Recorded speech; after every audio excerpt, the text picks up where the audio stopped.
Okay, it's about 9:23 p.m. Pacific Standard Time. It's February 11th, 2020. So I am in conquer mode trying to get this thing done.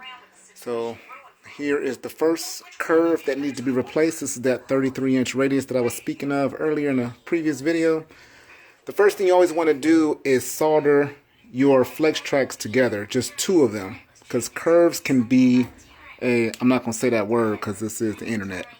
But you want to solder those tracks together. And before you do that, at the end of each flex track, you want to take off like 2 ties. Okay? And just take those out and then solder your track together. And then when you get through, then you want to add these in. These little buckles here, right before my thumb, you're going to end up, let me see if I can flex that. I will not flex, but I'll zoom in on that a little better.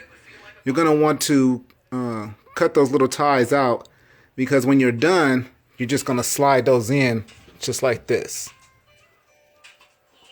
Just going to slide it in right under that. I haven't cut this one yet, but you're going to slide it in right under that. So that'll take away them ugly gaps that's usually there. This one I did have a chance to do. So let's see if I can slide this one out for you real quick. See how I slid that out real easy? And you just slide it under there, and nobody will even know the difference but you. Okay. So now that that's in, I got to just keep doing that. So here, I'm just going to continue nailing it down. These white lines here, this is the trace line of where the track is supposed to be at the new part now. So I'm going to go ahead and nail these down. I decided to just level off the cork bed and put like a small incline from this cork bed and then onto the wood itself.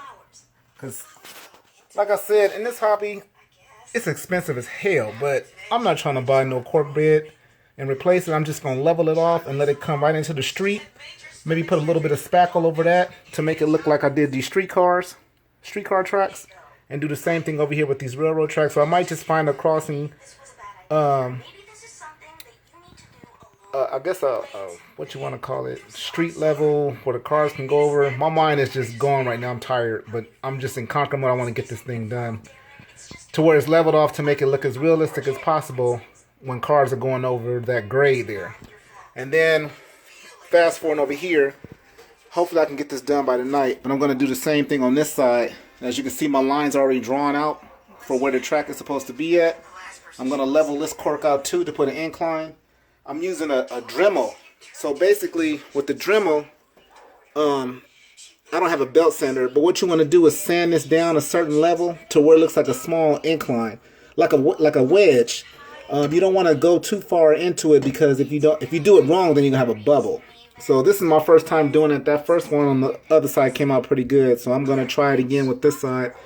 And then the next video, hopefully I can run a test with the daylight and see what happens on this turn. If so, then I'll go ahead and finish repainting this, fix all this up, make the street look right, put my station back together, or probably put something even better than before. Go ahead and put these palm trees back, put my city buildings back, put the man, like I said, I'm tired, man. Put the catenary back together for these streetcars so they can go back together again, and then this section of the layout will be done. Then I'll have to go ahead and start this back corner back here where the layout, where the amusement park is. So I have to do that corner and the corner under here under the streetcar. So like I said before, I'm always listening to Nicktoons. That's just my thing. Don't judge me. And if you do, I don't care, because that's my thing. All right.